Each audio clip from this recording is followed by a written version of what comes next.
Bienvenue sur Medi 1 TV. Nous recevons aujourd'hui une grande matheuse parce qu'elle l'a caché. Effectivement, ce n'est pas qu'une économiste, elle est matheuse. Donc, on reçoit Anne-Laure Kichel, qui est un produit de Rothschild, on va faire simple pour que tout le monde comprenne, qui est passé par d'autres institutions et aujourd'hui qui a son compte personnel, qui est une grande connaisseuse de l'économie africaine. Avec elle, on va un peu essayer de voir quel est l'état de l'économie africaine de manière générale, sans prétention certainement, mais on pourra en parler longuement avec elle. Bienvenue sur le plateau de Medi 1 TV, Anne-Laure Kichel. Merci beaucoup de me recevoir. Vous êtes matheuse, c'est ça? Oui, vous avez dévoilé un secret. J'ai fait en effet des études de maths, de logique, voilà, pour tout vous dire. C'était de très belles années d'études. C'est plus précis encore. Et ça donne quoi? Comment on part des mathématiques pour se retrouver dans ce que vous faites aujourd'hui? Vous êtes plutôt économiste, finance. C'est une très bonne question. Alors, je crois que les maths m'ont donné l'amour de choses que je pouvais essayer de prouver de façon un peu plus scientifique que d'autres. Et la dette, j'ai toujours trouvé que c'était quelque chose de très intéressant, que c'était quelque chose qu'on pouvait quantifier, sur lequel on pouvait travailler peut-être un peu plus de manière scientifique que sur les actions. Et donc, c'est pour ça que j'ai tôt eu un appétit, une passion, un intérêt pour les sujets de dette. Et donc, j'ai commencé ma carrière en finance à New York puis à Londres, justement à faire des sujets de dette. Et c'était au début de la création de l'euro. De l'euro, oui. Donc, c'était particulièrement intéressant parce que, très honnêtement, on était en train de créer quelque chose qui est un concept qui devait devenir concret. Et donc, c'était comment créer des marchés de capitaux dans cette nouvelle monnaie. Donc, c'était une aventure absolument passionnante. Ça, c'est en Europe. Exactement. Est-ce que ce genre de démarche, vous l'avez vu en Afrique? Vous êtes aussi sur l'Afrique maintenant? Absolument. Donc, on a la chance, le bonheur et le plaisir de pouvoir travailler avec de nombreux pays africains. Et on peut les accompagner dans plusieurs types de missions, on peut les aider dans leur politique publique, on peut les aider à lever des fonds. Mais en effet, il y a un travail souvent qu'on est amené à faire qui est le travail autour des marchés domestiques de ces pays. Donc, ce que ça veut concrètement dire, c'est avec les monnaies, les ressources propres du pays, comment développer l'économie et faire, par exemple, qu'un pays n'ait pas uniquement à avoir recours à de l'endettement extérieur, par exemple en dollars, en euros, ou dans d'autres monnaies. Donc, diversifier le panier monétaire, c'est ça? Alors, le panier de la monnaie. C'est surtout, en fait, que, vous voyez, on a des pays, par exemple, si vous prenez la France, qui est un pays quand même qui est plutôt endetté, mais il s'endette dans sa propre monnaie. C'est-à-dire la France s'endette en euros. Voilà. Si vous prenez d'autres pays africains, d'ailleurs la quasi-totalité des pays africains, beaucoup s'endettent aussi en dollars, par exemple, ou en euros, donc dans une monnaie qui n'est pas la leur. Et donc ça crée un risque de change qui est assez fort pour leur économie. Et donc il y a une vertu à développer un endettement ou à développer des ressources dans sa propre monnaie. Donc les ressources dans sa propre monnaie, ça peut être des ressources de la fiscalité, ou ça peut être en effet un recours à l'endettement ou un recours à l'utilisation de l'épargne dans la monnaie domestique.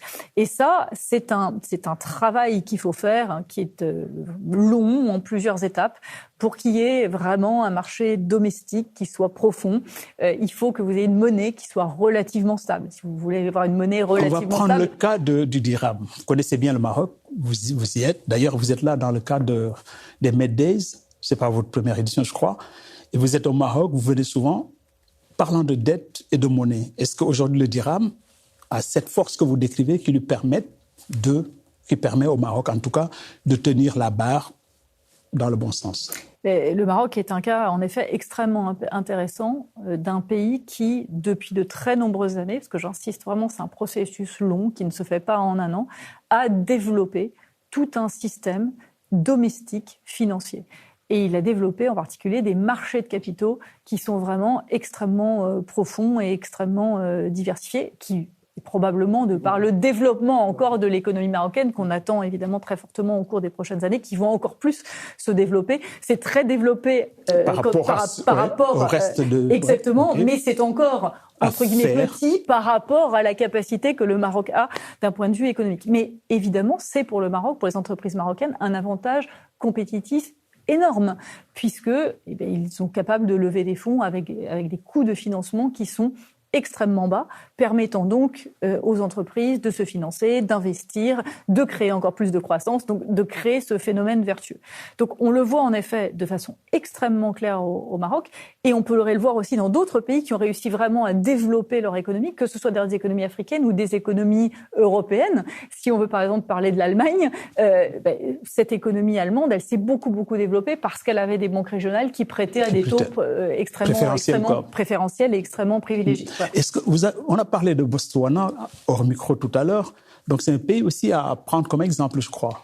C'est un pays qui est un pays extrêmement intéressant parce que, il commence par être un des pays les plus pauvres au monde, avec le Bangladesh à ce moment-là. Et pourtant. Mais parce qu'il ignorait les ressources qui étaient les ressources de son sous-sol. Donc, c'était entre guillemets un pays pauvre en surface, mais en fait qui avait énormément de richesses autour, en particulier du diamant, qui a, par une vision, par des plans de développement extrêmement précis, réussi à développer son industrie minière, qui a des politiques sociales extrêmement avancées, parce qu'en termes d'éducation ou en termes de santé, c'est des systèmes qui donnaient des gratuités quasi pour les soins. Enfin, on paye 5 poulas, qui est la monnaie locale. C'est absolument rien pour aller à l'hôpital. Donc, qui a développé toute une infrastructure, toute une économie autour du diamant, et qui maintenant se retrouve aujourd'hui dans une situation qui est complexe, parce que le marché du diamant est un marché qui est moins porteur que précédemment, et qui surtout peut être en mutation à partir du moment où le diamant naturel peut ou a un risque d'être remplacé par le diamant artificiel. Et d'ailleurs, ça fait des correspondances avec ce qui a pu se passer dans certains pays du Golfe autour des perles. Puisque si on prend certains des Émirats, par exemple Ras El Khaimah, c'est extrêmement intéressant parce qu'ils vivaient essentiellement des perles, du commerce des perles, et c'était immensément riche avant que les Japonais développent la perle synthétique. Et donc, comment se réinventer? Donc, c'est en fait ça ce que ça pose comme question, c'est comment se réinventer si jamais une partie de son économie peut être soumise à une pression. Dans votre réseau de clientèle, vous avez une bonne partie qui est africaine, au fait, donc pays africains. Absolument. Est-ce qu'il y a des exemples qui montrent aujourd'hui qu'il y a quelque chose qui se fait, qui pourrait donner bientôt des résultats que vous êtes en train d'écrire? Alors, on voit. Alors, quand on parle de l'Afrique, moi, je suis toujours entre guillemets un peu mal à l'aise parce que chaque pays a vraiment est différent. Tout à fait. Ses propres spécificités. L'Afrique, c'était pour vous avez localiser quoi. Non, tout à fait. Comparé à l'Asie, quoi. Mais chaque pays a de telles spécificités qu'en fait, il faudrait passer. Allez, on va prendre l'exemple de la Guinée. On fait simple. La République de Guinée, aujourd'hui, se restructure, en tout cas autour de son argent, de son économie, de manière générale. Aujourd'hui, est-ce que c'est un cas d'école? Vous connaissez la Guinée? Donc, pour la Guinée-Conakry, ce qui est particulièrement intéressant de voir, c'est que c'est un pays qu'on a très, très, très longtemps qualifié comme un des pays les plus riches, en théorie, d'Afrique. Et c'est vrai que quand on regarde la géologie, quand on regarde, c'est un pays qui est béni des dieux par la nature. Par la nature, voilà. Et entre autres, mais pas que, par la présence de mines de fer extrêmement en teneur extrêmement forte, comparable vraiment aux meilleures mines du monde. Et ce projet, qui est le projet Simandou, existait, on en parlait depuis des années, des décennies même d'ailleurs, pas que des années, et avait du mal à se réaliser. Et donc, très heureuse de dire que ce projet est en réalisation, et la raison de cette réalisation, c'est la volonté forte gouvernementale d'avancer. Donc volonté politique, ouais. Une volonté politique, une vision. Aussi la mise en place d'une équipe de travail autour de ce projet, dédiée à ce projet, qui le fait avancer tous les jours et qui continue à le faire avancer. Le choix de partenaires internationaux, qui des Canadiens, qui des Chinois, qui des Australiens, qui forment un consortium autour de ce projet, donc qui est particulièrement intéressant. Et après, la mise en place d'un modèle qui est bénéfique tant pour les investisseurs privés que pour l'État, puisque dans le cadre de ce projet, l'État en tire des revenus, ce qui est bien normal pour le minerai, et donc c'est tout à fait normal, et également peut utiliser des infrastructures qui ont été créées autour des mines, mais qui peuvent servir à d'autres choses. Et les populations locales, et c'est ça qui est pour moi aussi extrêmement important, vont bénéficier directement, quand elles se trouvent, par exemple, sur le trajet des infrastructures liées aux mines, elles vont bénéficier directement d'emplois et de formations qui vont être créées. Et donc, tous ces paramètres-là permettent, autour d'un projet qui lui-même rapporte de l'argent, de créer un écosystème, une économie, de démultiplier les possibilités de croissance. Et donc voilà quelque chose. C'est un modèle. C'est un modèle tout à fait qu'on pourrait répliquer. Est-ce que la dette aussi guinéenne ou un autre pays africain pose problème? Est-ce que les dettes de manière générale, parce que ailleurs, en Occident, en Europe, en Asie, au Japon par exemple, qui est endetté à plus de 130% de son PIB, ça pose pas de problème. La France s'endettait jusqu'à un passé récent à des taux presque négatif, quoi, finalement. Alors, la Guinée est un pays très peu endetté, donc c'est un sujet qui, pour eux, ne se passe. D'autres pays peuvent être, en effet, plus endettés. On parle de la dette du Sénégal, excusez-moi.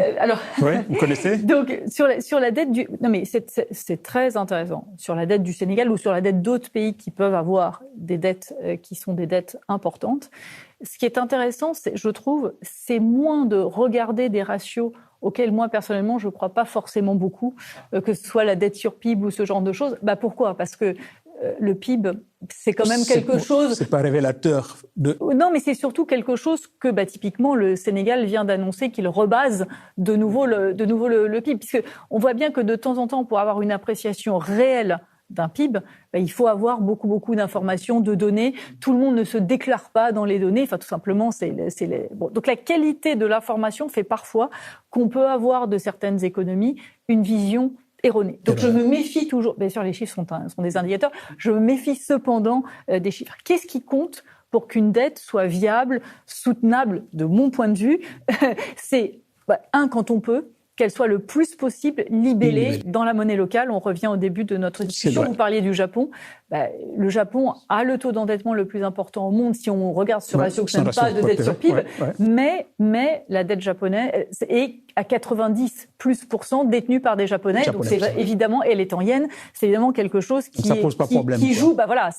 pose moins de... Ça pose moins ce problème. Enfin, en tout cas, il y a des résolutions qui sont différentes. Voilà.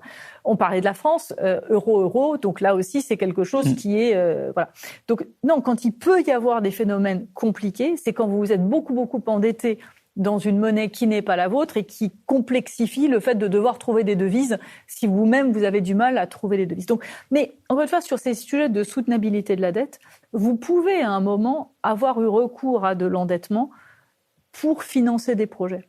Le vrai sujet, c'est beaucoup plus l'usage des fonds. Si vous vous endettez parce que vous construisez des infrastructures qui sont productives, exactement, et quand même elles sont peut-être pas productives tout de suite, mais dans le long terme. Donc voilà un bon investissement. Donc c'est plutôt la qualité de l'usage de la dette. Je pense qu'on devrait beaucoup plus regarder ça. Je dis souvent la bonne et la mauvaise dette. Je sais que c'est un peu facile comme qualificatif, mais c'est quand même une notion qui est intéressante. C'est beaucoup plus ça qu'on devrait regarder plutôt que de regarder des montants absolus sans chercher ce qu'il y a derrière. C'est entendu. Ils vont plutôt regarder ça, effectivement, parce que la qualité détermine tout, effectivement, parce que on ne peut pas se baser sur des données qui ne sont pas forcément fiables, souvent erronées, comme vous l'avez bien rappelé. Merci en tout cas d'avoir été notre invité aujourd'hui. Merci à vous. Et on vous souhaite une bonne continuation pour le forum pour lequel vous êtes là. Merci. Et puis bonne balade aussi à travers l'Afrique. Vous Absolument. Êtes sur pratiquement combien de pays, vous m'avez dit tout à l'heure? Mais on est au total sur 45 pays et dont à peu près 60% sont en Afrique. Voilà. C'est énorme. Alors en tout cas, bon séjour au Maroc déjà et puis merci d'avoir accepté notre invitation. Merci chers auditeurs de nous suivre sur les réseaux sociaux de Média TV, sur nos pages Facebook, nos pages Instagram et les autres. Merci de rester fidèles. À très bientôt.